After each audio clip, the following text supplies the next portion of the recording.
জন্ম থেকেই মানুষের হৃদয়ে একটি অনুভূতি বাস করে। প্রতিটি মানুষ নিজের মধ্যে অনুভব করে তার একজন স্রষ্টা আছেন এবং তার কাছে প্রয়োজন অনুভব করে। এটি শেখানো কোনো বিশ্বাস নয়, এটি কোনো ধর্মগ্রন্থ পড়ে জন্মায় না। এই বিষয়টি সেই মুহূর্তে বেশি স্পষ্ট হয় যখন মানুষ চরম বিপদে পড়ে। মানুষ যখন কোনো সমস্যায় পড়ে তখন স্রষ্টার দিকে তার মন চলে যায় এবং সে তার কাছে সাহায্য প্রার্থনা করে। সেই মুহূর্তে হৃদয়ের গভীর থেকে উঠে আসে একটি ডাক, হে প্রভু, আমাকে রক্ষা করো। এজন্য বলা হয়, দেয়ার আর নো এথিস্টস ইন ফক্সহোলস। যুদ্ধের সময় আত্মরক্ষা গর্তে কেউ নাস্তিক থাকে না। বর্তমান বিশ্বের সবচেয়ে কুখ্যাত নাস্তিক রিচার্ড ডকিন্সও এই ফিতরতকে অস্বীকার করতে পারেনি। সে বলেছে, এই মহাবিশ্বের বিস্ময় দেখে একসময় আমার মনে ভেসে উঠত একজন মহান স্রষ্টার ছবি, কিন্তু ডারউইনের বিবর্তনবাদ পড়ার পর সেই ছবি আমার মন থেকে উধাও হয়ে যায়।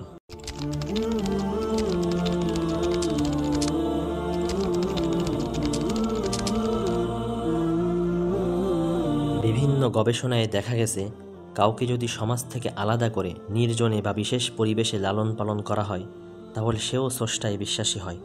এমনকি যারা নাস্তিক পরিবারে বেড়ে ওঠে, তারাও স্বভাবগতভাবে স্রষ্টায় বিশ্বাস করে। মানুষ সহজে কোনো মতবাদ গ্রহণ করতে চায় না। বিজ্ঞান, দর্শন, রাজনীতি সব কিছুতেই মতবিরোধ, দ্বন্দ্ব এবং প্রশ্ন থাকে। তবে আশ্চর্যের বিষয় হলো, ইতিহাসের শুরু থেকে আজ পর্যন্ত মানবজাতি একটি বিষয়ে প্রায় একমত, এই মহাবিশ্বের একজন স্রষ্টা আছেন। পৃথিবীর উত্তর থেকে দক্ষিণ, প্রাচ্য থেকে পাশ্চাত্য, প্রত্যেক জাতি ও সভ্যতার ইতিহাস ঘাটলে দেখা যায় তারা স্রষ্টায় বিশ্বাসী। পৃথিবীর ইতিহাসে এমন কোনো শহর খুঁজে পাওয়া যায় না যেখানে উপাসনালয় নেই। এই বিষয়টি কি কাকতালীয়, নাকি মানুষের হৃদয়ে সত্যিই রয়েছে এক সহজাত অনুভূতি যার মাধ্যমে সে তার স্রষ্টাকে খুঁজে পায়? আমরা সহজাতভাবেই জানি মূর্তি এবং প্রকৃতির মহাবিশ্ব সৃষ্টি করার এবং ব্যাকটেরিয়া থেকে মানুষ পর্যন্ত এসব জটিল জীব গঠন করার ক্ষমতা নেই, এবং মানবদেহের শরীরবৃত্তীয় ক্রিয়াকলাপ এমন নিপুণভাবে নিয়ন্ত্রণ করার ও পরমাণু থেকে ছায়াপথ পর্যন্ত সব কিছু নিখুঁতভাবে সৃষ্টি করার ক্ষমতা নেই। কাফের যেসব মূর্তির পূজা করে এবং নাস্তিক যে প্রকৃতিতে বিশ্বাস করে, উভয়ে সৃষ্টিকর্তার মুখাপেক্ষী। মূর্তি এবং প্রকৃতি নিজেদের বিষয়েও কোনো কিছু করার ক্ষমতা রাখে না। এমনকি তারা আপনার শরীরের মধ্যে বিস্ময়কর মাত্রায় থাকা হরমোনগুলোও নিয়ন্ত্রণ করতে সক্ষম নয়। তারা জেনেটিক কোড নির্ধারণের ক্ষমতা রাখে না, যা প্রতিটি জীবন্ত কোষের অভ্যন্তরে লক্ষ লক্ষ তথ্য ধারণ করে।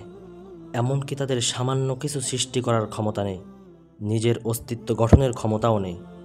সুতরাং বিস্ময়ে ভরা এই বিশ্বের একজন মহান স্রষ্টা আছেন, যিনি সর্বজ্ঞ, প্রজ্ঞাময়, পরাক্রমশালী এবং সকল ত্রুটি থেকে পবিত্র। আমরা এভাবে সহজাতভাবেই স্রষ্টার অস্তিত্বে বিশ্বাস করি।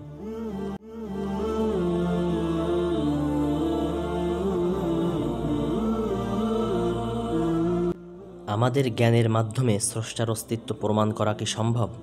অবশ্যই সম্ভব। আপনি বলতে পারেন, কিভাবে? আপনি কি স্রষ্টাকে দেখাতে পারবেন বা স্রষ্টার কথা শোনাতে পারবেন?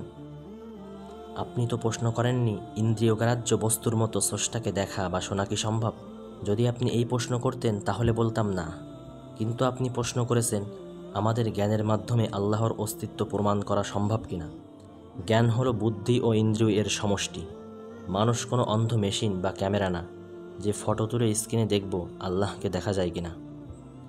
বরং মানুষ তার ইন্দ্রিয় ব্যবহার করে বুদ্ধির মাধ্যমে ফলাফল বের করে, আর এই কাজ শৈশবে শুরু করে এবং সময়ের সাথে সাথে উন্নত হয়। এমনকি অন্যান্য প্রাণীও এভাবে সিদ্ধান্ত নেয়। খাবারের ঘ্রাণ থেকে বুঝতে পারে এখানে খাবার আছে এবং তা খোঁজ করে। কুকুর পদচিহ্ন দেখে ব্যক্তির অনুসন্ধান করে। আপনি যদি একটি কামড়ানো আপেল দেখেন যাতে মানুষের দাঁতের চিহ্ন আছে, তাহলে আপনি বুঝতে পারেন কোনো মানুষ তাতে কামড় দিয়েছে। এটা জ্ঞান, যদিও আপনি ওই ব্যক্তিকে দেখেননি। যদি আপনি সুন্দর একটি সঙ্গীত শুনতে পান, তাহলে বুঝতে পারেন কেউ তা আবৃত্তি করছে, যদিও আপনি যে আবৃত্তি করছে তাকে দেখেননি। এটি স্বতঃসিদ্ধ জ্ঞান, এবং এটি অনেক স্বতঃসিদ্ধ হওয়ার কারণে এটাকে আমরা সাধারণত জ্ঞান বলি না। কারণ আমরা জ্ঞান বলতে সাধারণত বুঝি যা গভীর চিন্তা, বিশ্লেষণ ও পর্যবেক্ষণের মাধ্যমে অর্জন হয়, আর এসব বিষয়ে কোনো চিন্তার প্রয়োজন হয় না। আল্লাহ তাআলা বলেন, হুয়াল আউয়ালু ওয়াল আখিরু ওয়াল যাহিরু ওয়াল বাতিন ওয়াহুয়া বিকুল্লি শাইইন আলিম। তিনি আদি ও অনন্ত, প্রকাশ্য ও গুপ্ত, এবং সব কিছু সম্বন্ধে সর্বজ্ঞাত। প্রকাশ্য অর্থ তাকে দলিল প্রমাণের মাধ্যমে জানা যায়, আর গুপ্ত অর্থ হল ইন্দ্রিয়গ্রাহ্য বস্তুর মতো তাকে দেখা বা শোনা সম্ভব নয়। প্রতিটি ঘটনা বা পরিবর্তনশীল বস্তুর একটি কারণ থাকে। এটি একটি স্বতঃসিদ্ধ, সহজাত ও যৌক্তিক মূলনীতি, যার জন্য কোনো শিক্ষা বা বুদ্ধিমত্তার প্রয়োজন হয় না। আমরা আমাদের সমস্ত কাজ এই কারণত্বের নীতি অনুযায়ী করি। আমরা খাবার খাই কারণ খাদ্য ক্ষুধা মেটায়, পানি পান করি কারণ পানি পিপাসা নিবারণ করে, আমরা প্রশান্তি লাভের জন্য ঘুমাই বা বিশ্রাম নেই, জীবিকা উপার্জনের জন্য কাজ করি। এই কারণত্বের নীতির মাধ্যমে আপনি জানতে পারেন আপনার এবং মহাবিশ্বের সব কিছুর একজন স্রষ্টা ও পরিচালক আছেন, যিনি এই মহাবিশ্ব সৃষ্টি করেছেন এবং আপনাকে জীবন দান করেছেন। আমরা নিউটনের প্রথম সূত্রের মাধ্যমে জানি, বাহ্যিক বল প্রয়োগ করে বস্তুর অবস্থার পরিবর্তন করতে বাধ্য না করলে স্থির বস্তু চিরকালই স্থির থাকবে এবং গতিশীল বস্তু সমবেগে বা সমদ্রুতিতে সরল পথে চলতে থাকবে। অর্থাৎ কোনো পরিবর্তনকারী ছাড়া বস্তুর অবস্থা পরিবর্তন করা সম্ভব নয়। সুতরাং সব কিছুর পিছনে অবশ্যই কারণ থাকতে হবে। কারণ ব্যতীত কোনো ঘটনা ঘটতে পারে না। কারণ ছাড়া কোনো কিছু কাকতালীয়ভাবে সৃষ্টি হতে পারে না। যদি আপনি কোনো ঘরে প্রবেশ করে একটি চেয়ারে বসেন এবং আপনার সামনে রাখা একটি টেবিল থেকে রান্না করা খাবার গ্রহণ করেন, তাহলে আপনার মনে কি এই প্রশ্ন আসবে, এই ঘরের কোনো নির্মাতা আছে, এই খাবারের কোনো রাঁধুনি আছে, এই চেয়ারের কোনো কারিগর আছে, এগুলো কেউ তৈরি করেছে, এর কোনো প্রমাণ আছে কি? আপনার এই সকল প্রশ্ন অবশ্যই বিরক্তিকর হবে।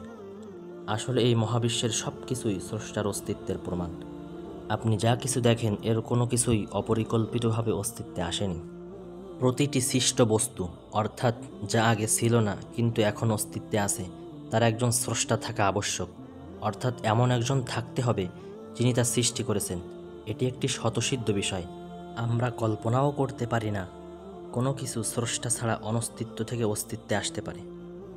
আমরা নিউটনের প্রথম সূত্রের মাধ্যমে জানতে পারি বস্তুর অবস্থা পরিবর্তনের জন্য পরিবর্তনকারীর প্রয়োজন। কোনো কিছুর অবস্থা পরিবর্তনের জন্য যদি পরিবর্তনকারীর প্রয়োজন হয়, তাহলে কোনো বস্তুর অনস্তিত্ব থেকে অস্তিত্বে আনার জন্য অবশ্যই একজন স্রষ্টার প্রয়োজন। নিঃসন্দেহে কোনো বস্তুর অবস্থা পরিবর্তনের চেয়ে তা সৃষ্টি করা বেশি কঠিন। সমগ্র মহাবিশ্ব অনস্তিত্ব থেকে অস্তিত্বে এসেছে এবং মহাবিশ্বের সমস্ত উপাদান, নিয়ম ও গ্রহগুলোও অনস্তিত্ব থেকে অস্তিত্বে এসেছে। এ বিষয়ে বিজ্ঞানীদের মধ্যে কোনো মতবিরোধ নেই। একসময় নাস্তিকরা বলতো মহাবিশ্বের কোনো শুরু নেই, কারণ যদি একথা মেনে নেওয়া হয় তাহলে প্রমাণিত হবে কেউ তা সৃষ্টি করেছেন। আপনি বিশ্বাস করেন আপনার হাতে থাকা ফোনের নির্মাতা আছে, যদিও আপনি স্বচক্ষে দেখেননি, কারণ আমরা ছোটবেলা থেকে দেখে আসছি যা কিছু অনস্তিত্ব থেকে অস্তিত্বে আসছে তা কেউ না কেউ নির্মাণ করছে। সুতরাং স্পষ্ট প্রমাণ বা স্বচক্ষে দেখা ছাড়া বিষয়টি মেনে নেওয়াই হলো যৌক্তিক বিশ্বাস। আর ফোনটির কোনো নির্মাতা নেই, এটা হলো অযৌক্তিক বিশ্বাস। কলম ও ঘড়ির মতো সরল কিছুর যদি স্রষ্টা থাকতে হয়, তাহলে মানুষের মতো জটিল জীব কিভাবে স্রষ্টা ছাড়া সৃষ্টি হতে পারে? কোনো কিছু সৃষ্টি করার জন্য স্রষ্টা প্রয়োজন, এটাই যৌক্তিক ও বাস্তব। এ বাস্তবতা বিপরীত কোনো কিছু আমরা হতে দেখিনি। এভাবে আমরা বিশ্বাস করি এই মহাবিশ্বের একজন স্রষ্টা আছেন। আসলে স্রষ্টার অস্তিত্বের জন্য কোনো প্রমাণ পেশ করার প্রয়োজন হয় না। সহজাতভাবেই মানুষ স্রষ্টার অস্তিত্বে বিশ্বাস করে। পরবর্তী দীর্ঘ আলোচনা শুনে কেউ হয়তো মনে করতে পারে স্রষ্টার অস্তিত্ব প্রমাণ করা অনেক কঠিন কাজ এবং এর জন্য অনেক দলিলের প্রয়োজন। প্রকৃতপক্ষে কেউ যদি সূর্যের অস্তিত্বকে অস্বীকার করে এবং আমি বিভিন্নভাবে সূর্যের অস্তিত্বের প্রমাণ পেশ করি, তাহলে শ্রোতা হয়তো বলবে এই সব কিছু সূর্যের অস্তিত্বের প্রমাণ।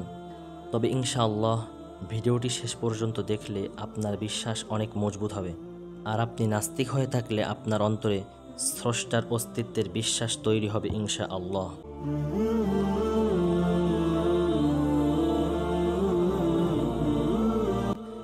এখন আমরা স্রষ্টার অস্তিত্বের প্রমাণে কোরআনের 2টি আয়াত উল্লেখ করব। কেউ বলতে পারে আমি তো স্রষ্টার অস্তিত্বেই বিশ্বাস করি না, তাহলে কিভাবে কোরআনের আয়াতের মাধ্যমে দলিল পেশ করবেন? আল্লাহ তাআলা কোরআনে যে যৌক্তিক দলিল দিয়েছেন তা আপনাদের সামনে পেশ করছি। বলছি না আল্লাহ তাআলা বলেছেন, সুতরাং আপনি বিষয়টি মেনে নিন। আল্লাহ তাআলা পবিত্র কোরআনে বলেন, أم خلقوا من غير شيء أم هم الخالقون أم خلقوا السماوات والأرض بل لا يوقنون। তারা কি কোনো কারণ ছাড়া শূন্য থেকে সৃষ্টি হয়েছে, না তারা নিজেরাই স্রষ্টা, নাকি তারা আসমান ও জমিন সৃষ্টি করেছে? আসলে তারা বিশ্বাসী নয়। এখানে যুক্তির নিরিখে কেবল তিনটি সম্ভাবনা হতে পারে। 1. আমরা কোনো কারণ ছাড়া শূন্য থেকে সৃষ্টি হয়েছি, এটা অসম্ভব। কিভাবে কোনো কারণ ছাড়া শূন্য থেকে আমাদের সৃষ্টি হতে পারে? 2. আমরা নিজেরাই নিজেদেরকে সৃষ্টি করেছি, এটাও অসম্ভব। আমরা অস্তিত্বে আসার পর একসময় ধীরে ধীরে বার্ধক্যের কারণে দুর্বল হতে থাকি, শক্তি ধরে রাখতে পারি না। তাহলে কিভাবে আমরা নিজেদের অস্তিত্বের পূর্বে নিজেদেরকে সৃষ্টি করব? 3. আমাদের সৃষ্টির পিছনে কারণ রয়েছে, আর যুক্তির নিরিখে এই তৃতীয় সম্ভাবনাটি টিকে থাকে, কিন্তু এ সম্পর্কে আয়াতটি নীরব রয়েছে, কারণ এটি স্বতঃসিদ্ধ বিষয়। সুতরাং আমাদের সৃষ্টির পিছনে কারণ রয়েছে। আপনি বলবেন, আমি আমার পিতার বীর্য ও মাতার ডিম্বাণু থেকে সৃষ্টি হয়েছি। ঠিক আছে, তাহলে এই কারণটা কে সৃষ্টি করেছে? আপনি বলবেন, আপনি এভাবে আদম আলাইহিস সালাম পর্যন্ত চলে যাবেন আপনার বিশ্বাস অনুযায়ী, যাকে আল্লাহ সৃষ্টি করেছেন। আর আমি বলবো, আমরা এককোষী জীব থেকে বিবর্তিত হয়েছি। না না, যেভাবেই আপনি মানবজাতির উৎপত্তির ব্যাখ্যা করেন না কেন, কারণের এই ধারাবাহিকতা নির্দিষ্ট একটি পর্যায়ে থামতে হবে। যদিও ওই নির্দিষ্ট পর্যায় সম্পর্কে আমাদের বিতর্ক থাকতে পারে, তবে এমন একটা পর্যায়ে থাকতেই হবে, একটা সূচনা পয়েন্ট থাকতে হবে। কারণের ধারাবাহিকতা অনন্ত হতে পারে না, কারণের অনন্ত ধারাবাহিকতা অসম্ভব। আপনি বলতে পারেন, কেন কারণের ধারাবাহিকতা অনন্তকাল পর্যন্ত চলতে পারে না? আমি বিষয়টি মানতে পারছি না। এটা আপনার সমস্যা। আপনি এমন যৌক্তিক ও স্বতঃসিদ্ধ বিষয়কে মানছেন না, যার জন্য কোনো প্রমাণ পেশ করার প্রয়োজন হয় না। কোনো ঘটনার পিছনে অসীম সংখ্যক কারণ থাকা বা কারণের ধারাবাহিকতা অনন্ত পর্যন্ত চলতে থাকা অসম্ভব। এটা অনন্ত পর্যন্ত চলতে থাকলে পরিশেষে কিছুই ঘটবে না। এক্ষেত্রে যদি আমরা একটি চূড়ান্ত ও স্বয়ংসম্পূর্ণ কারণের অস্তিত্ব না মানি, যিনি নিজে কারণহীন এবং সৃষ্টির উৎস, তাহলে কখনোই মহাবিশ্ব এবং আমাদের অস্তিত্ব সম্ভব হতো না। কিভাবে? আমি আপনাকে একটি উদাহরণ দিয়ে বুঝিয়ে বলছি। ধরুন, একজন বন্দীকে মুক্ত করার আদেশ দেওয়া হয়েছে। যে সৈনিক বন্দীকে পাহারা দিচ্ছিল সে বলল, আমি আমার অফিসারের আদেশ ছাড়া বন্দীকে মুক্ত করতে পারি না। অফিসার বলল, আমি আমার ঊর্ধ্বতন কর্মকর্তার অনুমতি ছাড়া আদেশ দিতে পারি না। ঊর্ধ্বতন কর্মকর্তারও একই কথা। আমার উপরও একজন আছেন, তার অনুমতি ছাড়া আমি কিছুই করতে পারি না। এভাবে যদি প্রত্যেকে বলে আমার উপর একজন আছেন, আর এ ধারা শেষ না হয়, তাহলে বন্দীকে কখনোই মুক্ত করা সম্ভব হবে না। কিন্তু যদি বাস্তবে দেখা যায় বন্দী মুক্তি পেয়েছে, তাহলে নিশ্চয়ই কোথাও গিয়ে এ ধারা থেমেছে। কোনো একজন নিজের সিদ্ধান্তে আদেশ দিয়েছেন, যিনি অন্য কোনো ব্যক্তির অনুমতির অপেক্ষা করেননি। অনুরূপভাবে আমাদের অস্তিত্বের কারণের ধারাবাহিকতা যদি অনন্ত পর্যন্ত চলতে থাকে, তাহলে আমাদের অস্তিত্বই সম্ভব হতো না। যেহেতু আমাদের অস্তিত্ব আছে, সুতরাং আমাদের অস্তিত্বের কারণের ধারাবাহিকতা এমন একটি কারণে যেয়ে থেমেছে, যিনি নিজে চূড়ান্ত, স্বয়ংসম্পূর্ণ, কারণহীন এবং সৃষ্টির উৎস। আমরা আয়াতে আবার ফিরে আসি।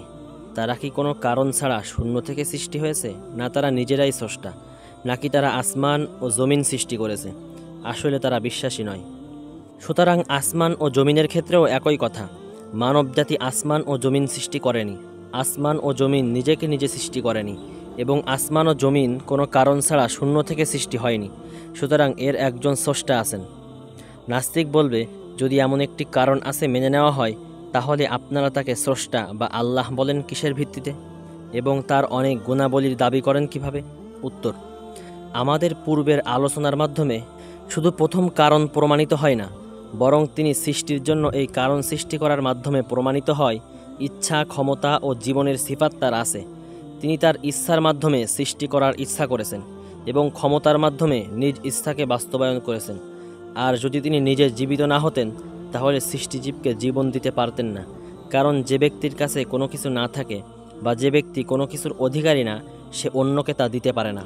তাছাড়া প্রথম কারণ কখনো জড় হতে পারে না। জড়বস্তু নিজে নিজে কিছু করার ক্ষমতা রাখে না। তিনি যেহেতু প্রথম কারণ, তার পূর্বে কিছুই ছিল না, সুতরাং তিনি অন্য কোনো কিছুর প্রভাব ছাড়া নিজে নিজেই কারণ সৃষ্টি করেছেন। আমাদের চারপাশের সব কিছুর অস্তিত্ব অন্য কিছুর উপর নির্ভরশীল। মনে করুন, ক্ষয়ের উপর নির্ভরশীল, আবার খ কয়ের উপর নির্ভরশীল। এভাবে যদি অনন্ত পর্যন্ত চলতে থাকে তাহলে কোনো কিছুর অস্তিত্ব সম্ভব হতো না। কিন্তু কেউ দাবি করতে পারে সব কিছু পরস্পর একে অপরের উপর নির্ভরশীল, যেমন এখানে ক আবার গয়ের উপর নির্ভরশীল।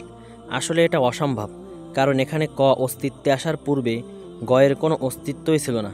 তাহলে কিভাবে গ কয়ের অস্তিত্বের কারণ হবে? সুতরাং এমন একজন মহান সত্তার অস্তিত্ব থাকতে হবে যিনি অন্য কিছুর উপর নির্ভরশীল নন, এবং তিনি হবেন অনাদি, অনন্ত, স্বয়ংসম্পূর্ণ এবং সৃষ্টির উৎস, যিনি অন্য কিছুর প্রভাবে পরিবর্তিত হবেন না। কারণ এই গুণাবলীর কোনো একটি না থাকলে তিনি নির্ভরশীল হয়ে পড়বেন। একটু পরে যখন আমরা সৃষ্টির নিপুণতা সম্পর্কে আলোচনা করব, তখন স্রষ্টার অন্যান্য গুণাবলীও প্রমাণিত হবে। আর এই সকল গুণাবলীর অধিকারী স্রষ্টাকে আমরা ইসলামের পরিভাষায় আল্লাহ বলি।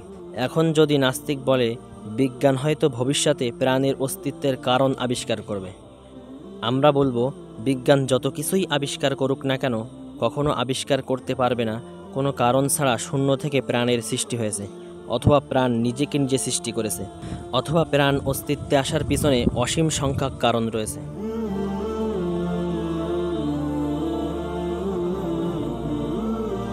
এই মহাবিশ্বের সব কিছুই নিপুণ। যদি লটারির মাধ্যমে কোনো একটি সৃষ্টি বা তার ছোট একটি অংশ নির্বাচন করা হয়, তাহলে তার নিপুণতা সম্পর্কে ঘন্টার পর ঘন্টা আলোচনা করা যাবে। আল্লাহ তাআলা বলেন, সুবহানাল্লাহিল্লাযী আতকানা কুল্লা শাই। আল্লাহ প্রতিটি সৃষ্টিকে নিখুঁতভাবে গঠন করেছেন। তিনি আরও বলেন, আল্লাযী আহসানা কুল্লা শাইইন খালকাহ। যিনি তার প্রত্যেকটি সৃষ্টিকে সুন্দর করেছেন। মহাবিশ্বের সব কিছুই নিপুণ। বর্তমান পর্যবেক্ষণ অনুযায়ী পরমাণু গঠনের ক্ষুদ্রতম পদার্থগত কণা, কোয়ার্ক থেকে গ্যালাক্সি পর্যন্ত সব কিছুই একটি নির্দিষ্ট মাত্রার কার্যকরী জটিলতা বহন করে। সব কিছুই নির্দিষ্ট কাজ সম্পাদন করে এবং গুরুত্বপূর্ণ ভূমিকা পালন করে। আপনার চারপাশে লক্ষ্য করুন, প্রতিটি বস্তু একটি নির্দিষ্ট কাজ সম্পাদনের জন্য বিশেষভাবে ডিজাইন করা হয়েছে। কোনো সৃষ্ট বস্তুই তার স্রষ্টার অস্তিত্বের প্রমাণ। তবে সেই বস্তুর মধ্যে বিদ্যমান কার্যকরী জটিলতা ও নৈপুণ্য কেবল বস্তুর অস্তিত্বের চেয়েও উচ্চতর একটি স্তর, যা স্রষ্টার জ্ঞান, পরিকল্পনা ও শক্তির আরও সুস্পষ্ট প্রমাণ বহন করে। আমাদের প্রত্যেকের বাড়িতে বৈদ্যুতিক বাতি আছে। বৈদ্যুতিক বাতির উপাদান হল 1. ফিলামেন্ট, 2. তামা বা সীসার তার, যা ফিলামেন্টে বিদ্যুৎ পরিবহন করে, 3. নিষ্ক্রিয় গ্যাস, যা ফিলামেন্টকে সুরক্ষা দেয় এবং ফিলামেন্ট বা বিদ্যুতের সাথে কোনো বিক্রিয়া করে না, 4. গ্লাস, যা বাতাস প্রবেশ করতে ও নিষ্ক্রিয় গ্যাস বের হতে বাধা দেয়, অন্যথায় ফিলামেন্ট পুড়ে যেত, 5. ল্যাম্প বেস, যা বাতিকে সকেটের সাথে সংযুক্ত করে এবং বিদ্যুৎ প্রবাহের পথ হিসেবে কাজ করে। বৈদ্যুতিক বাতিতে এমন একটি জটিল ও নিপুণ ব্যবস্থা রয়েছে যা অস্বীকার করা যায় না। এতে একটি স্বতঃসিদ্ধ ও যৌক্তিক ইঙ্গিত বিদ্যমান যা নিখুঁত নির্মাণকে নির্দেশ করে। যে ব্যক্তি বৈদ্যুতিক বাতির নিখুঁত নির্মাণকে অস্বীকার করে বা এটা আকস্মিকভাবে উপস্থিত হওয়ার ধারণা করে, তারই এ বিষয়ে প্রমাণ দেওয়ার দায়িত্ব। বাতির অস্তিত্ব সরাসরি প্রমাণ করে যে এর একজন দক্ষ নির্মাতা আছে। এটি কোনো পরিকল্পনা ছাড়া কাকতালীয়ভাবে সৃষ্টি হয়নি। একই ধরনের যৌক্তিক দলিলের মাধ্যমে আমরা বলতে পারি, মানুষের মতো কার্যকরী ও জটিল কোনো কিছুর অবশ্যই একজন স্রষ্টা বা নির্মাতা আছেন। একটি বাতি 5টি উপাদান দিয়ে গঠিত, কিন্তু একজন মানুষের শরীর কতটি উপাদান দিয়ে গঠিত? একজন মানুষের শরীরে আনুমানিক 37 ট্রিলিয়ন কোষ থাকে এবং প্রতিটি কোষকে এক একটি বড় শহরের সাথে তুলনা করা যায়, যেখানে অনেক অঙ্গাণু আছে, যেমন mitochondria, ribosome, endoplasmic reticulum, Golgi body, lysosome, nucleus, DNA ইত্যাদি। এদের প্রত্যেকটির গঠন নিখুঁত এবং এরা জটিল সব কার্যক্রম পরিচালনা করে। এবং একজন ব্যক্তির প্রতিটি কোষে আনুমানিক দেহের কোষের সংখ্যার সমপরিমাণ পরমাণু থাকে এবং এই প্রতিটি পরমাণুই নির্দিষ্ট নিয়ম মেনে চলে। প্রোটন ও নিউট্রন পরমাণুর নিউক্লিয়াসে অবস্থান করে, আর নিউক্লিয়াস এত ক্ষুদ্র যে পরমাণুকে যদি একটি খেলার মাঠের সাথে তুলনা করা হয়, তাহলে খেলার মাঠের তুলনায় একটি মার্বেল যত ছোট, পরমাণুর তুলনায় নিউক্লিয়াস তত ছোট। এবং ইলেকট্রনগুলো নিউক্লিয়াসের বাইরে নির্দিষ্ট নিয়ম মেনে বিভিন্ন শক্তি স্তরে অবস্থান করে এবং এসব কোষ মিলিত হয়ে মানবদেহের বাহ্যিক ও অভ্যন্তরীণ বিভিন্ন অঙ্গ গঠন করে, যার প্রত্যেকটি নিখুঁতভাবে সৃষ্টি করা হয়েছে এবং সেগুলো বিভিন্ন জীবস ক্রিয়াকলাপ সম্পন্ন করে। এই জটিলতা এবং নিপুণতা দেখে বোঝা যায় এটি কোনো আকস্মিক বা অপরিকল্পিত প্রক্রিয়ার ফল নয়, বরং একজন স্রষ্টার পরিকল্পনা এবং নকশার ফল। যদি আপনি মনে করেন 5টি উপাদানের বাতির নির্মাতা আছে কিন্তু আপনার কোনো নির্মাতা নেই, তাহলে এটা আপনারই সমস্যা। কলম ও ঘড়ির মতো সরল কিছুর যদি স্রষ্টা থাকতে হয়, তাহলে মানুষের মতো জটিল জীব কীভাবে স্রষ্টা ছাড়া সৃষ্টি হতে পারে? যে ব্যক্তি তার বুদ্ধিকে কাজে লাগায়, অস্তিত্বশীল বস্তু পর্যবেক্ষণ করে এবং সৃষ্ট বস্তুগুলোর নিখুঁত কার্যকারিতা ও বিন্যাস নিয়ে চিন্তা করে, সে অবশ্যই স্রষ্টার অস্তিত্বের বিষয়ে নিশ্চিত হতে পারবে। আমার জিহ্বা, চোয়াল ও দাঁতের গঠনে সৃষ্টির নিপুণতা প্রকাশ পায়। আমি এগুলোর মাধ্যমে আপনাদের সাথে সৃষ্টির নিপুণতা সম্পর্কে আলোচনা করতে পারছি।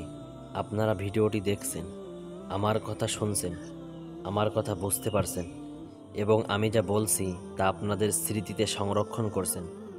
এসব কিছুতেই সৃষ্টির নিপুণতা প্রকাশ পায়।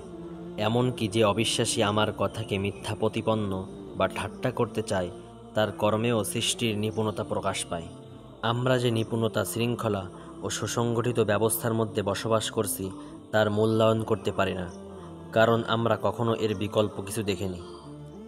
প্রাকৃতিকভাবে বিদ্যমান 90টিরও বেশি মৌল আবিষ্কৃত হয়েছে, যার প্রতিটির নিউট্রন ও প্রোটন নিখুঁত গঠনের নিউক্লিয়াসে সুনিপুণভাবে সাজানো হয়েছে। ইলেকট্রনগুলো নিউক্লিয়াসের বাইরে কোয়ান্টাম ফিজিক্সের নিয়ম অনুসারে বিভিন্ন শক্তি স্তরে অবস্থান করে। এই মৌলগুলো নির্দিষ্ট নিয়মে বিক্রিয়া করে তৈরি করে অসংখ্য রাসায়নিক যৌগ। সঠিক অনুপাতে গ্যাস ধারণকারী সুনির্দিষ্ট গঠন ও ঘনত্বের বায়ুমণ্ডল প্রাণ টিকিয়ে রাখে এবং শব্দ তরঙ্গ ছড়াতে উপযুক্ত পরিবেশ তৈরি করে। মাটি বীজ গ্রহণে প্রস্তুত এবং বৃষ্টির পানি ধরে রাখতে সক্ষম। আলো নিখুঁত গতিতে চলে, যা দৃষ্টিশক্তি এবং প্রাণ রক্ষার জন্য অপরিহার্য। প্রয়োজনীয় পরিমাণে পৃথিবীর মধ্যাকর্ষণ শক্তি, যার কারণে আমরা আকাশে ভেসে যাই না, আবার মাটিতে এঁটে থাকি না, সঠিক ভারসাম্যে স্থির থাকি। পৃথিবী ঘুরছে নিখুঁত গতিতে, যাতে বিশ্রাম এবং কাজের জন্য নিরবচ্ছিন্নভাবে পরপর রাত ও দিন আসে। সূর্য থেকে নিখুঁত দূরত্ব, আমরা পুড়ে যাচ্ছি না, আবার বরফেও পরিণত হচ্ছে না। হাজার হাজার ট্রিলিয়ন গ্রহ নক্ষত্র ঘুরছে নির্দিষ্ট কক্ষপথে নিপুণভাবে, যথাযথ গতিতে, কোনো সংঘর্ষ ছাড়াই।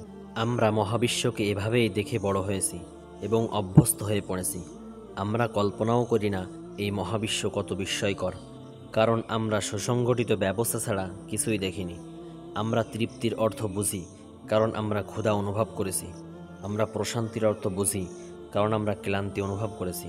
কোনো বস্তু তার বিপরীত জিনিসের মাধ্যমে চেনা যায়। আমরা নিপুণতা, শৃঙ্খলা ও সুসংগঠিত ব্যবস্থার মূল্যায়ন করতে পারি না, কারণ আমরা এমন কিছু দেখিনি যাতে নিপুণতা নেই। যদি পৃথিবী না ঘুরত এবং আমরা সর্বদা আলোকিত স্থানে থাকতাম, তাহলে আলো বলতে কী বোঝায় তা আমাদের কাছে স্পষ্ট হতো না, কারণ অন্ধকারের অভিজ্ঞতা না থাকায় তার বিপরীত জিনিস আমাদের কাছে অর্থহীন হয়ে থাকত। যদি কেউ আলো কতটা গুরুত্বপূর্ণ তা বোঝাতে চাইতো, তাহলে আমরা সেই গুরুত্ব অনুধাবন করতে পারতাম না, কারণ অন্ধকার বলে যে কিছু আছে সেই কল্পনাটাই আমাদের কাছে অজানা থাকত। অনুরূপভাবে আমরা এই মহাবিশ্বে এমন কিছু দেখিনি যাতে নিপুণতা নেই। মহাবিশ্বের সংবেদনশীল এবং অত্যন্ত নিখুঁত এমন নিয়ম ও মাত্রা রয়েছে যা সামান্য পরিবর্তন হলেই বিশাল বিপর্যয় ঘটে যাবে এবং জীবন আর টিকে থাকতে পারবে না। একটু কল্পনা করুন, কে গ্রহ নক্ষত্রকে সংঘর্ষ থেকে রক্ষা করে? নাস্তিক হয়তো বলবে ভৌত সূত্র গ্রহ নক্ষত্রকে সংঘর্ষ থেকে রক্ষা করে। সূত্র কি ইচ্ছাশক্তি সম্পন্ন ও জীবিত? সূত্র কি নিজে কিছু করার ক্ষমতা রাখে? উদাহরণস্বরূপ, মহাকর্ষ সূত্র কি ইচ্ছাশক্তি সম্পন্ন ও স্বাধীন ঈশ্বর যে জানে সে কি করছে? আসলে এই সূত্রগুলো যা ঘটে তার বর্ণনা মাত্র। এগুলো কেবল সৃষ্টিতে আল্লাহ তাআলার কর্মের প্রভাবের বর্ণনা। এটাই যৌক্তিক সিদ্ধান্ত, কারণ সূত্র অচেতন গুণ মাত্র যা নিজেকে সৃষ্টি করতে পারে না। সূত্রের অস্তিত্ব এবং বস্তুর বৈশিষ্ট্য থাকার অর্থ এই নয় যে এই নিপুণতা স্বয়ংসম্পূর্ণভাবে অস্তিত্বশীল এবং সৃষ্টিকর্তা ও প্রথম কারণ থেকে অমুখাপেক্ষী। যদি আমি বলি অমুক ব্যক্তি প্রতি মিনিটে 100 শব্দ লিখতে পারে, তাহলে কি এটি তাকে নিয়ন্ত্রণকারী বা বাধ্যকারী কোনো নিয়ম? যদি ওই ব্যক্তি লেখা বন্ধ করে দেয়, তাহলে কম্পিউটারের বোতামগুলো কি স্বয়ংক্রিয়ভাবে প্রতি মিনিটে 100 শব্দের গতিতে চাপ পড়বে? সুতরাং সূত্র হলো একজন স্বাধীন কর্তার কর্মের বর্ণনা। আমরা এই সুসংগঠিত ব্যবস্থা দেখে বড় হয়েছি। এই জন্য মনে হয় জড় পদার্থ সজ্ঞানে স্বেচ্ছায় নিজের জন্য এই সকল বৈশিষ্ট্য চয়ন করেছে।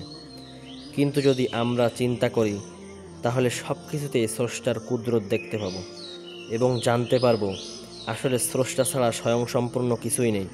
তিনিই প্রথম কারণ, তিনিই সকল বস্তুর বৈশিষ্ট্য দান করেন। আসলে নাস্তিকতা অনুযায়ী আমরা এবং আমাদের মহাবিশ্বের সব কিছুই দুর্ঘটনার ফল, আর দুর্ঘটনার ফলে যা সৃষ্টি হয় তার কোনো অর্থ বা উদ্দেশ্য থাকতে পারে না। দুর্ঘটনা নিপুণ এবং নিখুঁত কিছু সৃষ্টি করতে পারে না। মনে করুন আপনি একটি অত্যাধুনিক গাড়ি দেখলেন যাতে রয়েছে খুব জটিল কিছু সিস্টেম। তখন গাড়িটি সম্পর্কে জিজ্ঞাসা করলে আপনাকে বলা হলো দুটি ট্রাকের সংঘর্ষে এটি সৃষ্টি হয়েছে। আপনি কি বিষয়টি মেনে নেবেন? কখনোই না।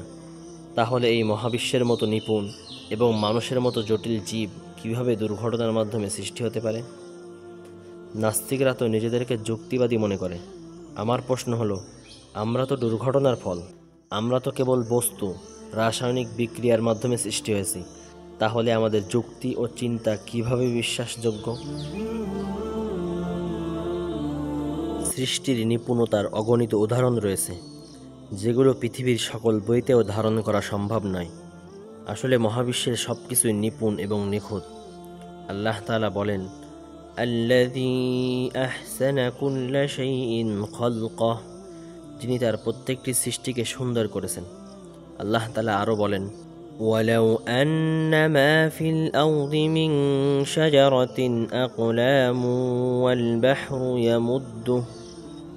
والبحر يمده من بعده 7 أبحر ما نفدت كلمات الله إن الله عزيز حكيم।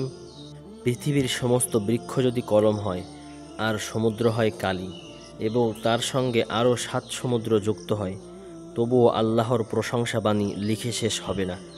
নিশ্চয়ই আল্লাহ পরাক্রমশালী, প্রজ্ঞাময়। চলুন আমরা এবার সৃষ্টির নিপুণতার আরও কিছু উদাহরণ দেখে আসি। 1. শর্করা গ্রহণের পরিমাণ অনুযায়ী অগ্নাশয় ইনসুলিন নামক হরমোন নিঃসরণ করে, যা রক্তের গ্লুকোজের পরিমাণ নিয়ন্ত্রণে সাহায্য করে। 2. পরিশ্রমের উপর নির্ভর করে পেশির প্রয়োজনীয় শক্তি বৃদ্ধি পায়, আর সেই অনুযায়ী হৃৎপিণ্ডও রক্ত পাম্প করার পরিমাণ ও গতি বাড়ায়। এভাবে পেশি ও হৃৎপিণ্ডের কাজের মধ্যে একটি সামঞ্জস্য বজায় থাকে, যাতে শরীরের চাহিদা মতো অক্সিজেন ও পুষ্টি সরবরাহ নিশ্চিত হয়। 3. খাদ্যনালীয় ভাল্ব আপনার পাকস্থলীতে খাবার প্রবেশে সাহায্য করে এবং পাকস্থলীর অ্যাসিড ও খাবার উপরের দিকে ফিরে আসতে বাধা দেয়। এটি স্বয়ংক্রিয়ভাবে খোলে ও বন্ধ হয়। আর নিষ্কাশন ভাল্ব এর কারণে আপনার পোশাক প্রতি মুহূর্তে নষ্ট হয় না, বরং আপনি প্রয়োজন মতো সময় ও জায়গা বুঝে নিজের প্রয়োজন পূরণ করতে পারেন। 4. আপনার সমস্ত স্নায়ুর একজন, যা বৈদ্যুতিক সংকেত পরিবহন করে, তা বৈদ্যুতিক তারের মতো অন্তরক দ্বারা আবৃত থাকে, যাতে সংকেত বিচ্ছিন্ন বা নষ্ট না হয় এবং কোনো অসুবিধা সৃষ্টি না করে। 5. অর্কিড ফুল। আপনি কি কখনো অর্কিড ফুলের নিখুঁত এবং রহস্যময় নকশা পর্যবেক্ষণ করেছেন? এই অসাধারণ ফুলটি অবিকল স্ত্রী মৌমাছির আকৃতি ধারণ করে, ফলে পুরুষ মৌমাছি তাকে সত্যিকারের স্ত্রী মৌমাছি ভেবে আকৃষ্ট হয় এবং পরাগায়নের জন্য স্পর্শ করে। এর ফলে পরাগ তার মাথায় লেগে যায় এবং যখন সে অন্য একটি অর্কিড ফুলে উড়ে যায়, তখন নিজের অজান্তেই সে ফুলটির পরাগায়ন সম্পন্ন করে। এমনকি আরও আশ্চর্যের বিষয় হলো, অর্কিড ফুল শুধু মৌমাছির আকৃতি গ্রহণ করে না, বরং এটি স্ত্রী মৌমাছির স্বাভাবিক সুগন্ধি ফেরেমন নির্গত করে। অর্থাৎ শুধু চোখে দেখা আকৃতি নয়, বরং গন্ধের মাধ্যমেও এটি পুরুষ মৌমাছিকে প্রতারিত করে, যাতে পরাগায়নের প্রক্রিয়া সম্পন্ন হয়। কি অলৌকিক পরাগায়ন ব্যবস্থা! আপনি কি মনে করেন এর পিছনে কারোর পরিকল্পনা নেই? আমরা পরবর্তীতে সৃষ্টির নিপুণতা সম্পর্কে আলাদা ভিডিও সিরিজ তৈরি করব ইনশাআল্লাহ। রাসূলুল্লাহ সাল্লাল্লাহু আলাইহি ওয়াসাল্লাম বলেন, তাফাক্কারু ফি খলকিল্লাহ, তোমরা আল্লাহর সৃষ্টি সম্পর্কে চিন্তা ভাবনা করো। সেই সিরিজের মাধ্যমে আমরা এই হাদিসের উপর আমলের চেষ্টা করব ইনশাআল্লাহ।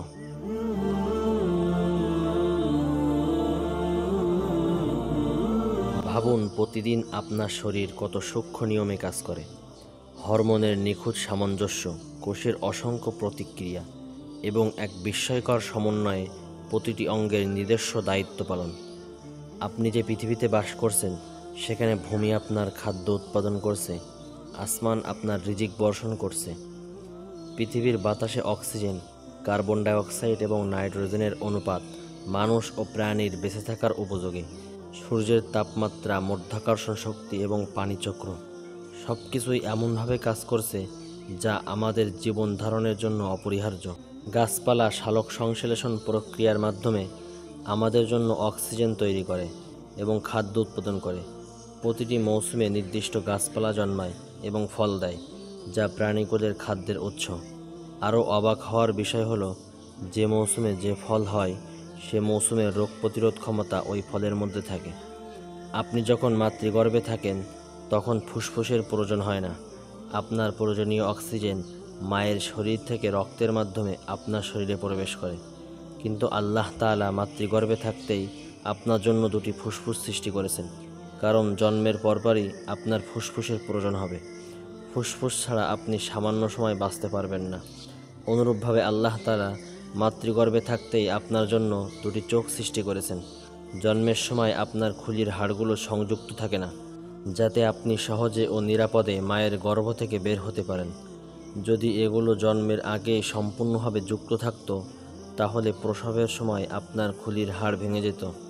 জন্মের পর আপনার মস্তিষ্কের বিকাশের সঙ্গে সঙ্গে খুলির হাড়গুলো ধীরে ধীরে সংযুক্ত ও দৃঢ় হয়। আপনার জন্মের কিছুক্ষণ পরেই আপনার খাবার হিসেবে মায়ের বুকে দুধ চলে আসে। শিশুর জন্মের পর প্রথম 4 দিন মায়ের দুধে প্রাকৃতিক অ্যান্টিবায়োটিক উপাদান থাকে, যা শিশুর রোগ প্রতিরোধ ক্ষমতা বাড়াতে গুরুত্বপূর্ণ ভূমিকা পালন করে। এরপর শিশুর বয়স ও চাহিদা অনুযায়ী মায়ের দুধের পুষ্টিগুণ, ফ্যাট, প্রোটিন ও জলীয় অংশের অনুপাত ধাপে ধাপে পরিবর্তিত হয়, যা শিশুর বৃদ্ধি ও বিকাশের সাথে সম্পূর্ণ সামঞ্জস্যপূর্ণ। আল্লাহ তাআলা আপনার পিতামাতার মধ্যে আপনার প্রতি স্বভাবগত ভালোবাসা সৃষ্টি করেছেন। তারা আপনার জন্য তাদের স্বাস্থ্য, সময় এবং সম্পদ উৎসর্গ করে এবং এসব তারা সম্পূর্ণ সন্তুষ্টির সাথে করে। যখন আপনি এই সমস্ত নিয়ামত গভীরভাবে পর্যবেক্ষণ করবেন, তখন আপনি উপলব্ধি করবেন এটি শুধু নিখুঁত সৃষ্টি নয়, বরং এটি সুনিপুণভাবে আপনার জন্য সাজানো হয়েছে। আপনার চারপাশের সব কিছুই আপনার জন্য নিয়ন্ত্রিত ও সজ্জিত করা হয়েছে। এই যে আপনার প্রতি অনুগ্রহ, বিশেষ যত্ন ও দেখাশোনা, নিঃসন্দেহে তা কোনো মহান সত্তা করছেন। মনে করুন, আপনি একটি রুমে প্রবেশ করে দেখলেন একটি তাকে বিভিন্ন বিষয়ের বই আলাদা আলাদা করে সাজানো আছে এবং একটি চেয়ার ও টেবিল রাখা আছে, যার উপর আছে বাতি ও ফ্যান। তখন আপনি বুঝতে পারবেন এই রুমটিকেও পড়ার উদ্দেশ্যে সাজিয়েছে। তাহলে কি আপনার মনে হয় না এই মহাবিশ্বের সব কিছু কোনো মহান সত্তা আমাদের জন্য বিশেষ উদ্দেশ্যে সাজিয়েছেন? আমেরিকান জীববিজ্ঞানী স্টুয়ার্ট কাফম্যান জীবনের উৎপত্তি নিয়ে গবেষণা করেন। তিনি বলেন, যদি কেউ আপনাকে বলে, আমি জানি কিভাবে 3.45 বিলিয়ন বছর পূর্বে এই পৃথিবীতে জীবনের সূচনা হয়েছিল, তাহলে সে নির্বোধ অথবা প্রতারক। আমরা কখনো রাসায়নিক বিক্রিয়ার মাধ্যমে প্রাণ সৃষ্টি হতে দেখিনি। কিভাবে অজৈব পদার্থ থেকে জৈব অণু তৈরি হয়েছিল, কিভাবে ডিএনএ, আরএনএ এবং জেনেটিক কোডের মতো জটিল সিস্টেমগুলো উদ্ভূত হয়েছিল, কিভাবে প্রথম কোষ গঠিত হয়েছিল, এসব বিষয়ে আমাদের কোনো ধারণা নেই। What we never observe, ever, is non-living chemicals forming a cell. So, in a sense, we have a field of research where the important action has already happened.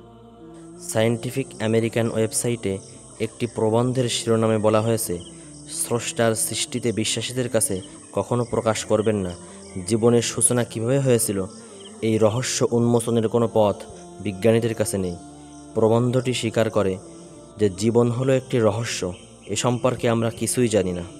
যে ব্যক্তি জীবনের উৎপত্তি এবং জেনেটিক কোডের উৎপত্তি ব্যাখ্যা করতে পারবে, পেরি মার্শাল 2017 সালে তার জন্য বিশাল আর্থিক পুরস্কারের ঘোষণা দিয়েছেন। পুরস্কারটি ছিল $5 মিলিয়ন। অথবা 2 বছর পর পুরস্কারের মূল্য বাড়িয়ে $10 মিলিয়ন করেন, কিন্তু এই পুরস্কার গ্রহণের জন্য আজও কেউ অগ্রসর হয়নি। Good morning. Thank you. It's an honor to be here at the Royal Society. Well, so we're here doubling the prize amount, and it's the first significant activity I've had here in Europe. নাস্তিকরা মনে করত কিছু জীব শূন্য জিন থেকে সৃষ্টি হয়েছিল, কিন্তু মিনিমাম জিন সেট কনসেপ্ট অর্থাৎ সর্বনিম্ন জেনেটিক সেট তথ্য এসে তাদের সেই স্বপ্ন ভেঙে দিয়েছে। আসলে যদি সব কিছু শুধুই পদার্থ হয় এবং বিশ্ব কেবল একটি বস্তুগত ব্যবস্থা হয়, তাহলে তো শূন্য জিন থেকে শুরু হওয়ার কথা। কিন্তু বিজ্ঞান বলে শূন্য জিন, এক জিন, এমনকি 100 জিন বলে কিছু নেই। বিজ্ঞান আমাদের জানায় জীবনের সূচনার জন্য অন্তত বিপুল পরিমাণ জেনেটিক উপাদানের প্রয়োজন, অন্যথায় জীবনের সৃষ্টি হতো না। বিজ্ঞানীরা জীবনের জন্য অপরিহার্য ন্যূনতম জিনের সংখ্যা হিসেব করে এই সিদ্ধান্তে উপনীত হয়েছেন যে তা 200টির কম হতে পারে না। জীব শুরু থেকেই কার্যকরী জটিলতা নিয়ে সৃষ্টি হয়েছে, অন্যথায় জীবের অস্তিত্বই সম্ভব হতো না। প্রকৃতিতে কোনো আদিম বা প্রাথমিক স্তরের সরল জীব নেই, বরং প্রতিটি জীব নিজস্ব এক বিস্ময়কর জটিলতা ও শৃঙ্খলা নিয়ে গঠিত হয়েছে। এই বিস্ময়কর জটিলতা ও শৃঙ্খলা সর্বদাই নাস্তিকতার পথে একটি বড় চ্যালেঞ্জ হয়ে থাকবে এবং সৃষ্টিকর্তার সৃজন অস্বীকারীদের জন্য অন্তরায় হিসেবে রয়ে যাবে। প্রাণ মানুষের কাছে একটি রহস্য, এবং বিজ্ঞানের এত উন্নতি হওয়া সত্ত্বেও তা রহস্য হিসেবেই রয়ে গেছে। বিশাল বিশাল বিশ্ববিদ্যালয় ও গবেষণা কেন্দ্র, অসাধারণ বুদ্ধিমত্তা এবং বিপুল পরিমাণ অর্থ সম্পদ থাকা সত্ত্বেও মানুষ জীবনের সহজতম রূপ সৃষ্টি করতে পারে না। আর নাস্তিক বলে এলোমেলো ও অপরিকল্পিত পরিবর্তন এবং পৃথিবীর প্রাথমিক পরিবেশ জীবন সৃষ্টি করেছে এবং ব্যাকটেরিয়া থেকে মানুষ পর্যন্ত জটিল সব জীব গঠন করেছে। আধুনিক যুগের সর্বোচ্চ মানব বুদ্ধিও প্রাণ সৃষ্টি করতে পারে না, বরং প্রাণ কি সেটাও বোঝার ক্ষমতা রাখে না। তাহলে কিভাবে কোনো পরিকল্পনা ছাড়া প্রাথমিক পৃথিবীর পরিবেশে প্রাণের সৃষ্টি হতে পারে? তাদের কথা অনুযায়ী প্রাণ সম্পর্কে জানার জন্য জ্ঞান ও বুদ্ধির প্রয়োজন, কিন্তু প্রাণ সৃষ্টির জন্য কোনো জ্ঞান বা বুদ্ধির প্রয়োজন নেই। মানুষের যে সচেতনতা এবং নিজে নিজে চিন্তা করার ক্ষমতা, এটা কোত্থেকে আসলো? বিজ্ঞান এর কোনো ব্যাখ্যা দিতে পারে না। আল্লাহ তাআলা বলেন, ওয়ায়াসআলুনাকা আনির রূহ কুলির রূহু মিন আমরি রাব্বি ওয়া মা উতীতুম মিনাল ইলমি ইল্লা কলিলা। আর তারা তোমাকে রূহ সম্পর্কে জিজ্ঞাসা করে, বলো রূহ হলো আমার রবের হুকুম, তোমাদেরকে এ সম্পর্কে খুবই সামান্য জ্ঞান দেওয়া হয়েছে। পবিত্র কোরআন প্রত্যেক নাস্তিককে একটি স্পষ্ট চ্যালেঞ্জ করেছে। যদি জীবন কেবল পদার্থ হয় এবং সব কিছুই পদার্থের সৃষ্টি হয়, যেমন নাস্তিকরা দাবি করে, তাহলে তারা যেন কোনো মৃত ব্যক্তির জীবন ফিরিয়ে এনে দেখায়। আল্লাহ তাআলা বলেন, ফালাউলা ইন কুনতুম গায়রা মাদিনিন তারজিউনাহা ইন কুনতুম সাদিকিন। যদি তোমরা মনে করো তোমরা হিসাবের সম্মুখীন হবে না, তাহলে তোমরা মৃত ব্যক্তির জীবনকে ফিরিয়ে আনো না কেন, যদি তোমরা সত্যবাদী হও? একটু চিন্তা করুন, এই রহস্যময় জীবন কি এমনি এমনি সৃষ্টি হতে পারে? না, অবশ্যই এর পিছনে একজন সর্বশক্তিমান অসীম জ্ঞানের অধিকারী স্রষ্টা আছেন। আমরা পরবর্তীতে জীবনের রহস্য সম্পর্কে আলাদা ভিডিও সিরিজ তৈরি করব ইনশাআল্লাহ। মনে করুন আপনি একদিন সকালে বাড়ি থেকে বের হয়ে একটি বিশাল কার ক্যাটালগ পেলেন, যাতে গাড়ির সব কিছুর বিস্তারিত ব্যাখ্যা রয়েছে। দৈর্ঘ্য, প্রস্থ, রং, গাড়ির গ্লাসের পরিমাণ, ইঞ্জিনের অভ্যন্তরীণ দহন সংক্রান্ত নিয়মাবলী, 4টি রাবারের টায়ারে বাতাসের চাপের পরিমাণ, গিয়ারবক্সের বিভিন্ন অংশ, কোনো সমস্যা হলে কি করতে হবে, ব্রেকের কার্যপ্রণালী ও দৃঢ়তার মাত্রা, এবং গাড়ির ছোট বড় প্রতিটি অংশ কিভাবে তৈরি হয়েছে, এই সব কিছুর সূক্ষ্ম বিবরণ ক্যাটালগে বিস্তারিতভাবে আছে। এই সময় কি কোনো বুদ্ধিমান ব্যক্তি সন্দেহ করতে পারে এই ক্যাটালগের লেখকের জ্ঞান, বিচক্ষণতা, ইচ্ছা ও শক্তি রয়েছে? কমপক্ষে সে বিদ্যমান আছে। এটা কি কেউ অস্বীকার করতে পারে? আপনার মাথায় কি অন্য কোনো ধারণা আসা সম্ভব? উদাহরণস্বরূপ, আপনি কি এই ধারণা করতে পারেন ক্যাটালগ লেখার কাজটি বাইরের কোনো হস্তক্ষেপ ছাড়াই নিজে নিজেই সম্পন্ন হয়েছে? প্রতিটি মানুষ, প্রাণী, উদ্ভিদ, কীটপতঙ্গ, অণুজীব, ভাইরাস, প্রত্যেক জীবের মধ্যে একটি পূর্ণাঙ্গ ও বাস্তব ক্যাটালগ থাকে যা সেই জীবের সমস্ত তথ্য ধারণ করে। মানুষের প্রতিটি ডিপ্লয়েড কোষে 6.4 বিলিয়ন অক্ষর থাকে, যা বৈজ্ঞানিক রূপে প্রকাশ করলে হয় 6.4 টাইমস 10⁹9। আর একজন প্রাপ্তবয়স্ক মানুষের শরীরে আনুমানিক 37 ট্রিলিয়ন কোষ থাকে, যার বৈজ্ঞানিক রূপ হলো 3.7 টাইমস 10⁻13। তবে সব কোষে ডিএনএ থাকে না, প্রায় 80 ভাগ কোষে ডিএনএ থাকে। সুতরাং একজন মানুষের শরীরে মোট ডিএনএ যুক্ত কোষের সংখ্যা হবে 3.7 টাইমস 10⁻13 টাইমস 0.8 ইকুয়ালস 2.96 টাইমস 10⁻13। তাহলে একজন মানুষের শরীরে মোট অক্ষরের সংখ্যা হবে একটি কোষের অক্ষর সংখ্যা 6.4 টাইমস 10⁻9 গুণ মোট ডিএনএ যুক্ত কোষের সংখ্যা 2.96 টাইমস 10⁻13 ইকুয়ালস 1.8944 টাইমস 10⁻23। অর্থাৎ আমাদের প্রত্যেকের শরীরে মোট 1.8944 টাইমস 10⁻23টি অক্ষর রয়েছে। কল্পনা করুন এই সংখ্যাটিকে সাধারণ রূপে লিখলে কত বিশাল হয়। 1,89,440 কুইন্টিলিয়ন, অর্থাৎ 1,89,440-এর পর 18টি শূন্য। এবার ভাবুন এই অক্ষরগুলো দিয়ে যদি আমরা একটি বই রচনা করি তাহলে কেমন হবে। ধরা যাক প্রতি পৃষ্ঠায় 1500 অক্ষর এবং প্রতি খণ্ডে 500 পৃষ্ঠা, তাহলে প্রতি খণ্ডে মোট অক্ষর হবে 500 গুণ 1500 সমান 7,50,000, অর্থাৎ 7.5 টাইমস 10⁵। তাহলে বইয়ের মোট খণ্ড সংখ্যা হবে একজন ব্যক্তির শরীরের মোট অক্ষর সংখ্যা 1.8944 টাইমস 10⁻23 ভাগ প্রতি খণ্ডের মোট অক্ষর সংখ্যা 7.5 টাইমস 10⁵ সমান 2.5259 টাইমস 10⁻17। অর্থাৎ একজন মানুষের জেনেটিক তথ্য লিখতে প্রয়োজন হবে 2.5259 টাইমস 10⁻17 খণ্ডের বই, যার প্রতিটি খণ্ডে থাকবে 500টি পৃষ্ঠা। এটি সাধারণ সংখ্যায় লিখলে হবে 2,52,590 ট্রিলিয়ন, অর্থাৎ 2,52,590-এর পর 12টি শূন্য। একটু কল্পনা করুন কত বিশাল তথ্য ভাণ্ডার একজন মানুষের শরীরে রয়েছে। এই ক্যাটালগকে আমরা জেনেটিক কোড, জিনোম বা ডিএনএ বলি। জেনেটিক কোড হলো একটি তথ্যগত বিষয়, এটি বস্তুগত বিষয় নয়। তথ্য এক জিনিস আর বস্তু আরেক জিনিস। তথ্য সৃষ্টি হয় সক্ষমতা, ইচ্ছাশক্তি, দক্ষতা, সূক্ষ্ম নকশা এবং প্রজ্ঞার মাধ্যমে। তথ্যের মাঝে কোনো আকস্মিকতা বা বিশৃঙ্খলার স্থান নেই। তথ্য জ্ঞানের ফল। তাহলে কোনো বিবেকবান ব্যক্তি কি সন্দেহ করতে পারে এই জেনেটিক কোডের রচয়িতা সর্বজ্ঞ, সর্বশক্তিমান, প্রজ্ঞাময় এবং তার জীবন ও ইচ্ছা আছে? কমপক্ষে তিনি বিদ্যমান আছেন। একটি গাড়ির ক্যাটালগকে হাজার হাজার বছর রেখে দিলেও গাড়ি তৈরি হবে না, আর জীবের ক্যাটালগ রক্ত মাংসের জীবে পরিণত হচ্ছে। কে এই তথ্য অনুযায়ী জীবদেহ গঠন করছে? ডিএনএর জটিল গঠন ও জীবনের বিস্ময়কর জটিলতা দেখে একসময়ের নাস্তিক বিজ্ঞানী ফ্রান্সিস কলিন্স স্রষ্টার অস্তিত্ব স্বীকার করেন।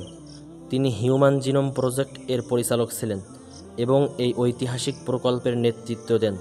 এই প্রকল্পের মাধ্যমে ইতিহাসে প্রথমবারের মতো পুরো মানব জিনোম পাঠ সম্পন্ন হয় এবং এতে প্রায় 13 বছর সময় লাগে। পরবর্তীতে তিনি দ্য ল্যাঙ্গুয়েজ অফ গড নামে একটি বই লেখেন, যেখানে তিনি ডিএনএর সূক্ষ্ম গঠন ও জীবনের বিস্ময়কর জটিলতার মাধ্যমে স্রষ্টার অস্তিত্বকে প্রমাণ করেন। কল্পনা করুন আপনি এবং আপনার বন্ধু কোথাও ঘুরতে গিয়ে দেখলেন সেখানে মাটিতে একটি অর্থপূর্ণ বাক্য লেখা আছে। তখন আপনারা কি ধারণা করতে পারেন বাতাসে গাছের ডালের এলোমেলো ও অপরিকল্পিত পরিবর্তনের কারণে এমন হয়েছে? না, এমন ধারণা করা কিছুতেই সম্ভব নয়। এই একটি অর্থপূর্ণ বাক্য যদি এমনি এমনি না হতে পারে, তাহলে সকল জীবের জেনেটিক কোড কিভাবে একজন স্রষ্টার পরিকল্পনা ছাড়া নিজে নিজে সৃষ্টি হতে পারে? আমরা এখন 3টি যৌক্তিক মূলনীতি সম্পর্কে আলোচনা করব, যেগুলোর মাধ্যমে আমরা আল্লাহর সম্পর্কে জানতে পারি। 1. শূন্যতা কিছুই সৃষ্টি করতে পারে না। কিছু না থেকে কিছু আসা সম্ভব নয়। নাথিংনেস থেকে স্বতঃস্ফূর্তভাবে সামথিং সৃষ্টি হওয়া অসম্ভব। সুতরাং প্রত্যেক কাজের একজন কর্তা থাকতে হবে। আমাদের মহাবিশ্বের সব কিছুর সূচনা আছে, সব কিছু অনস্তিত্ব থেকে অস্তিত্বে এসেছে। তাহলে অবশ্যই এমন একজন আছেন যিনি এই সব কিছু অনস্তিত্ব থেকে অস্তিত্বে এনেছেন। সুতরাং অবশ্যই একজন স্রষ্টা আছেন। 2. কোনো সৃষ্ট বস্তু তার স্রষ্টার কিছু পরিচয় বহন করে। যিনি কোনো কিছু সৃষ্টি করেন তার কিছু গুণ বা বৈশিষ্ট্য সেই সৃষ্ট বস্তুতে প্রতিফলিত হয়।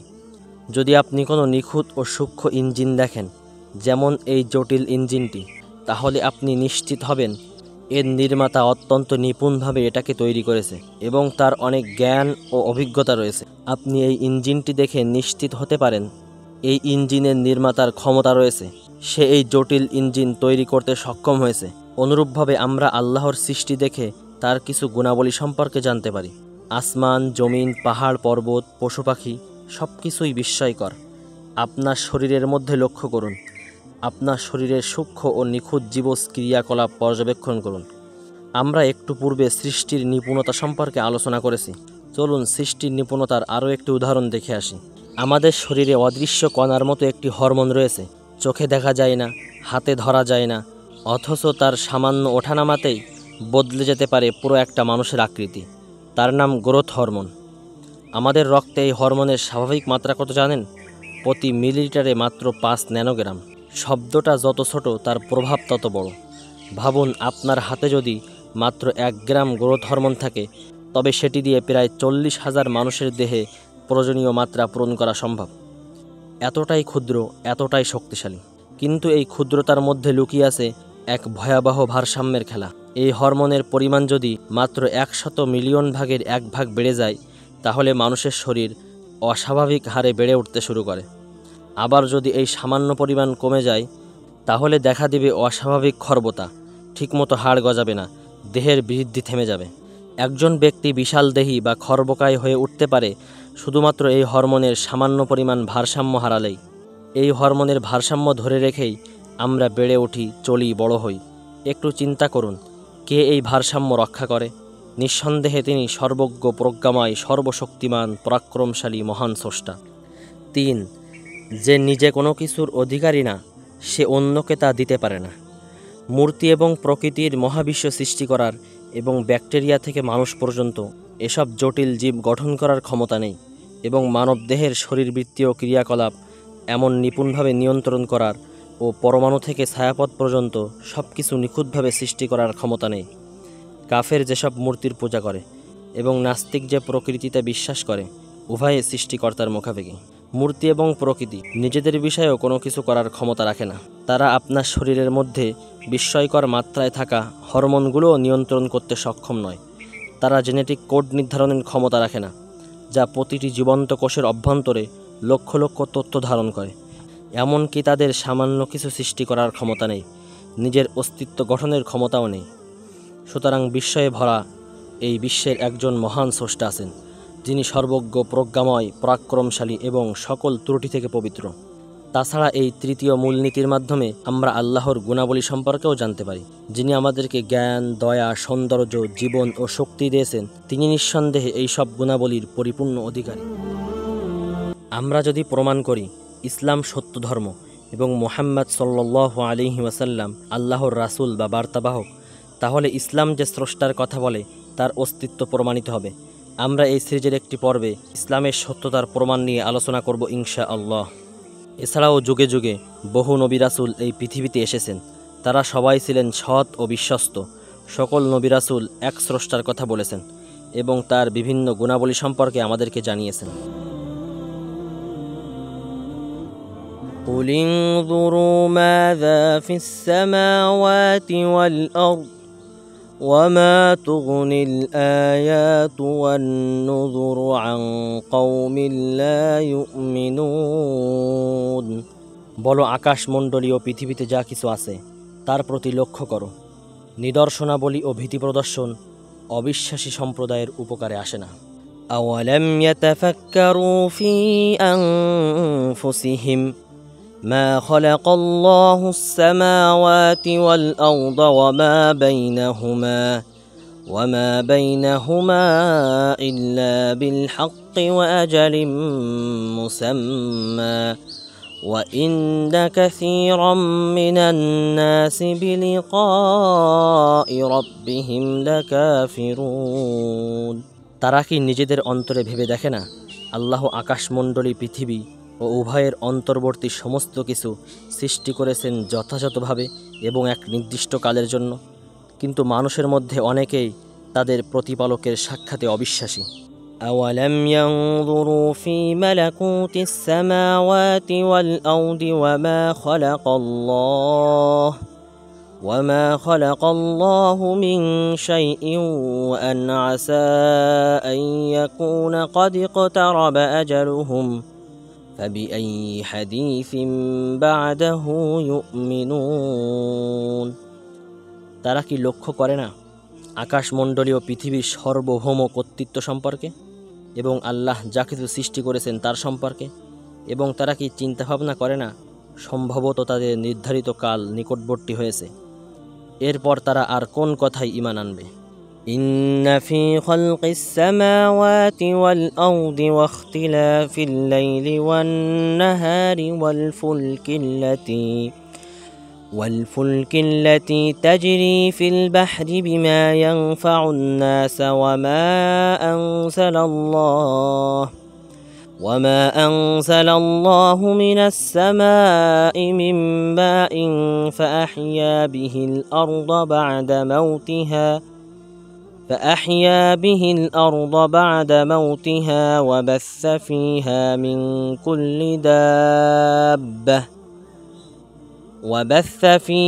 من كل دابة وتصريف الرياح والسحاب المسخر بين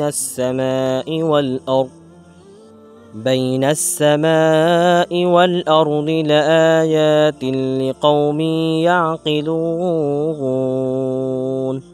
নিশ্চয় আকাশমণ্ডলীয় পৃথিবীর সৃষ্টিতে রাত্রি ও দিবসের পরিবর্তনে যা মানুষের হিত সাধন করে তা সহ সমুদ্রে বিচরণশীল নৌযানসমূহে সেই পানিতে যা আল্লাহ আকাশ থেকে বর্ষণ করেছেন এবং তার মাধ্যমে ভূমিকে মৃত্যুর পর পুনর্জীবিত করেছেন এবং তাতে সর্বপ্রকার জীবজন্তু ছড়িয়ে দিয়েছেন। বায়ুর দিক পরিবর্তনে আকাশ ও পৃথিবীর মধ্যে নিয়ন্ত্রিত মেঘমালাতে জ্ঞানবান জাতির জন্য নিদর্শন রয়েছে। وما خلقنا السماء والأرض وما بينهما باطلا ذلك ظن الذين كفروا فويل للذين كفروا من النار। আমি আকাশ পৃথিবী ও এ দুইয়ের মাঝে যা আছে তা অনর্থক সৃষ্টি করিনি, এরকম ধারণা তো কাফিররা করে, কাজেই কাফিরদের জন্য আছে আগুনের দুর্ভোগ।